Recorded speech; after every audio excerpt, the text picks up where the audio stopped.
Enquanto uma sequência impressionante de 15 acusações de assédio e abuso sexual se desenrolava ao longo de uma semana em jornais, revistas e redes sociais, o ator americano Kevin Spacey divulgou comunicado à imprensa afirmando que se isolaria e buscaria avaliação e tratamento.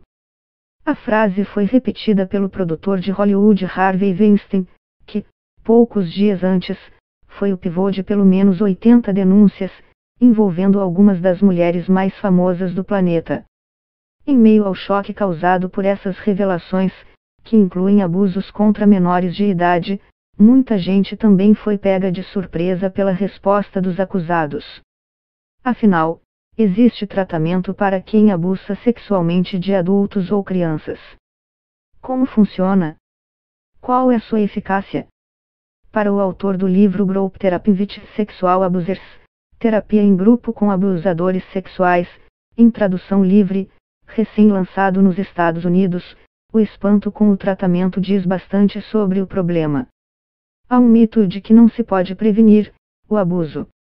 E isso perpetua o mito de que não se pode tratá-lo, diz a Notícias Brasil o terapeuta Steven Sawyer, que há 30 anos atende pessoas que praticaram abusos sexuais e encara o problema como questão de saúde mental.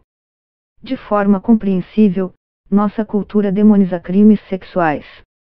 Então, quem tem estes desejos, mas ainda não teve coragem de cometê-los, normalmente tem medo de dar um passo à frente e buscar ajuda. Assim, em silêncio, o abuso acaba se concretizando, afirma. Criado em 2006, o Escritório de Sentenças, Monitoramento, Apreensão, Registro e Rastreamento de Infratores Sexuais do Governo do ZEUA aponta 4 perfis para crimes desta natureza: abusadores sexuais de crianças, estupradores, mulheres que cometem abusos e infratores sexuais na internet.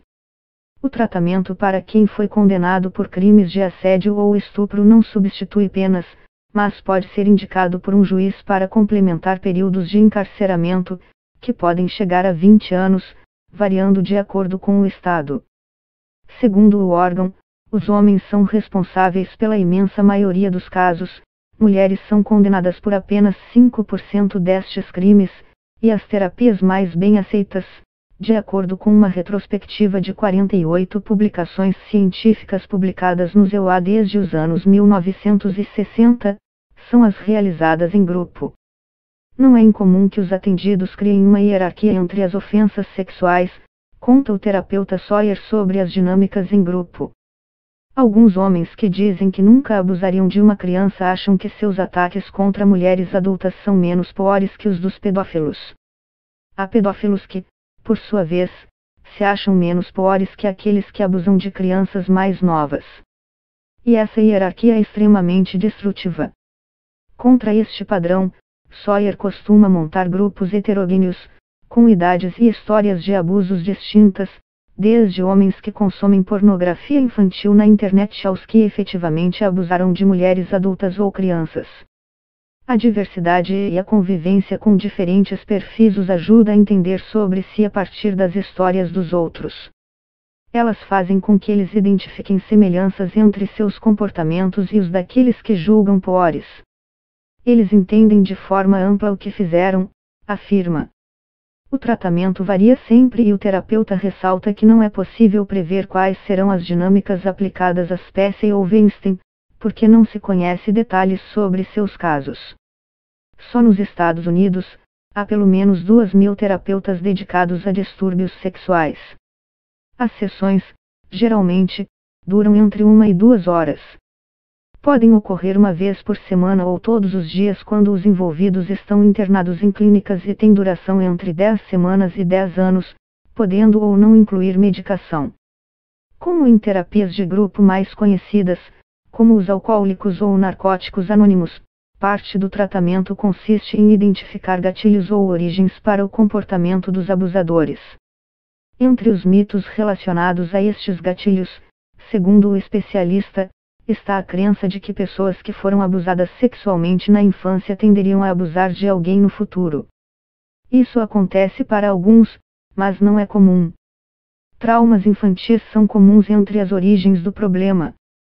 Um estudo recente identificou que crianças que nasceram em locais violentos têm mais chance de terem distúrbios de saúde mental, o que pode ser parte da origem do problema, afirma. Ele continua, mas os gatilhos variam. Há pacientes que foram expostos cedo à pornografia, e ela ficou tão banal que eles acabam migrando para a pornografia infantil. Para outros, o comportamento abusivo é ativado por alguma dependência química. Não dá para traçar um padrão e qualquer generalização é extremamente perigosa, afirma Sawyer. No Havaí, que abriga um dos programas públicos de atendimento a abusadores mais bem-sucedidos do país, as atividades incluem expor abusadores às gravações de ligações feitas por vítimas à polícia denunciando estupros. O contato com a narrativa e o desespero das vítimas é uma forma de estimular o arrependimento ou a empatia entre os condenados. Outros grupos em grandes metrópoles usam técnicas como a do psicodrama, em que os presentes assumem os papéis de membros da família ou das vítimas de um dos presentes e uma série de episódios importantes da vida do paciente são reconstruídos coletivamente. Interpretar uma vítima ou reviver um abuso estimularia os envolvidos a identificar padrões ou eventos que os levariam aos crimes. Sawyer conta a história de um homem na casa dos 30 anos, que abusou de uma vizinha de 15, com quem convivia desde pequena. Ele foi condenado, preso e depois enviado ao tratamento, conta o terapeuta. A partir de dinâmicas que reconstruíram momentos importantes de sua infância em família e os principais eventos que o teriam levado a consumar os ataques, o homem contou que o pai havia abandonado a família muito cedo e que a mãe tinha um trabalho intenso, precário e instável. Percebeu-se que se aproximou dos vizinhos mais novos porque não tinha confiança em adultos. Seus pais não tiveram condições de ajudá-lo a crescer com autoestima e ele só sentia seguro com colegas bem mais jovens.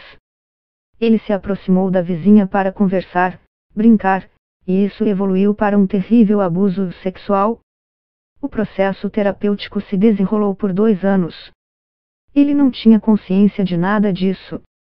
Com o tempo, aprendeu a ser mais determinado e seguro e entendeu o que o estimulava a se aproximar de não voltou a cometer crimes. Segundo estatísticas divulgadas pelo governo americano, as taxas de reincidência de crimes sexuais caem em média 40% após terapias contra abusos de adultos ou menores. No Havaí, por exemplo, de 800 homens atendidos, 20 voltaram a cometer crimes sexuais. Mas o Departamento de Justiça americano alerta, no entanto, para o problema da subnotificação dos casos. Os registros oficiais subestimam a reincidência. Estudos de vítimas de agressão sexual e delinquentes em tratamento demonstram que as reais taxas de ofensas não são refletidas pelos registros oficiais, diz o órgão. Ainda de acordo com o governo, as taxas de reincidência de criminosos sexuais são mais baixas que as de autores de outros tipos de violações, mas, assim como os demais, se tornam mais altas com o passar do tempo. Em média, as taxas de reincidência sexual entre delinquentes sexuais variam de cerca de 5%, 3 anos após o crime, para cerca de 24%, após 15 anos. Para o terapeuta Sawyer, o melhor caminho para reduzir a frequência dos crimes e aumentar as notificações e acompanhamento policial e médico de suspeitos está na prevenção dos crimes sexuais. Para muitos homens, é uma jornada terrível, torturante, e apenas crucificá-los não resolve o problema, diz. É preciso estímulo e coragem para se perceber que há um problema e buscar ajuda. Os homens têm medo. Isso é muito forte na cultura dos Estados Unidos. Espera-se que os homens sejam fortes, e expor fragilidades é sinônimo de ser fraco. Quando maior for o conhecimento sobre este tipo de atendimento, mais homens buscarão tratamento. Segundo Sawyer, defender o tratamento não é defender a impunidade. Os tratamentos são sérios, científicos, e parados por uma estrutura legal. Os pacientes se comprometem com a justiça a falar a verdade durante o tratamento e, se mentirem, sofrem consequências, afirma. Eles não amenizam a pena, ao contrário, obrigam estas pessoas a parar de negar o problema e encarar seus demônios, evitando que novos crimes ocorram.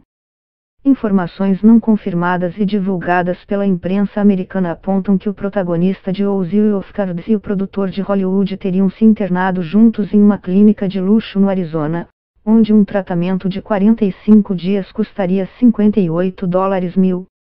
Os escândalos de Kevin Spacey surgiram a partir de um depoimento do ator Anthony Rapp, que disse ao City BuzzFeed ter sido abusado pelo ator quando tinha apenas 14 anos. A denúncia deu origem a depoimentos de outros homens, incluindo funcionários da série House of Cards.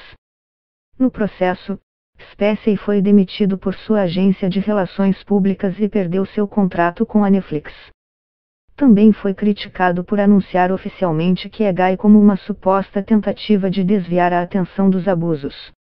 Recentemente, em decisão sem precedentes, a Sony Pictures e o diretor Ridley Scott decidiram apagar todas as cenas de Spacey no filme All the Money in the World, Todo o Dinheiro do Mundo, em tradução livre, previsto para estrear em poucas semanas nos cinemas americanos. O ator será substituído pelo veterano Christopher Plummer. Já Weinstein, alvo de 80 denúncias, incluindo nomes como Angelina Jolie, Gwyneth Paltrow e Cara Delevingne, foi demitido da própria produtora e tornou-se persona non grata em Hollywood.